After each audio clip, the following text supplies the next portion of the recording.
Assalamualaikum warahmatullahi wabarakatuh. Yan, check-out lang natin ng office. Kaya daan kami ng Quiapo dahil titikman namin ng bulalo dun sa may Quiapo. Let's go guys!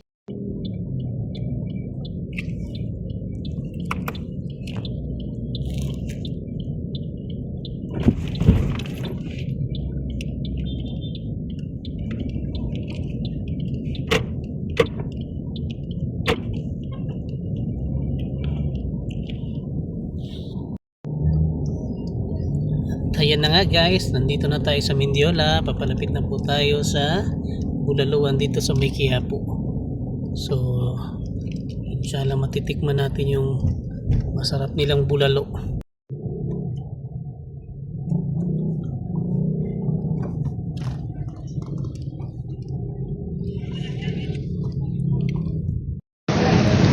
Yan, assalamualaikum warahmatullahi wabarakatuh. Kaya na nga guys.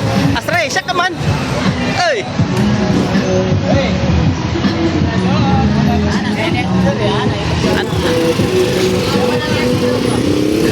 Ayan. So, yan, pupunta si Asri dito sa may bulaluan dito sa may sa may Quiapo.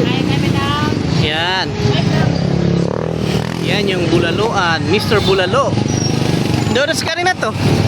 Ha?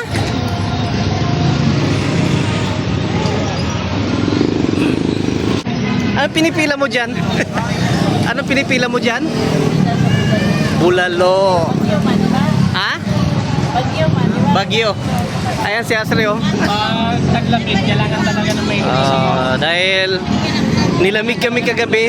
Yan, nilamig kami kagabi dahil sa lakas ng bagyo. Ang hangin na to lang. Bagyo kami, kailangan natin kumain ng bulalo. Sabaw. Mainit na sabaw. Yan guys, assalamualaikum warahmatullahi wabarakatuh. So yan guys, so sa wakas matitikman na natin itong Mr. Bulalo dito sa may Quiapo banda. Yan, so yung mga kasama ko nakapila na sila doon. Talagang itong Mr. Bulalo dito ay pinipilahan. Araw-araw namin dinadaanan pero ngayon pa lang namin siya mapapasok. So let's go guys. Talaga namang pinipilahan talaga itong Mr. Bulalo dito sa may Quiapo, no? Kita niyo naman guys ang pila. So kailangan mo talaga magtiyaga, pumila para makapasok ka doon sa looban.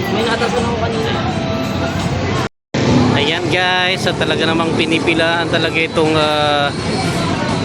Mr. Bulalo dito sa may Quiapo, no? Kita niyo naman guys ang pila.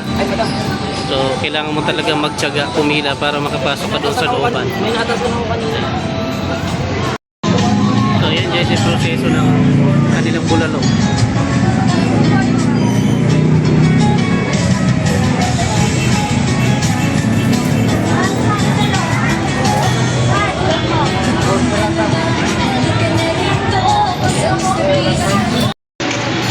Tungit ka Asri.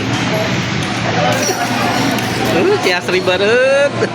Ninakapyan na naman bulalo na Asri ha.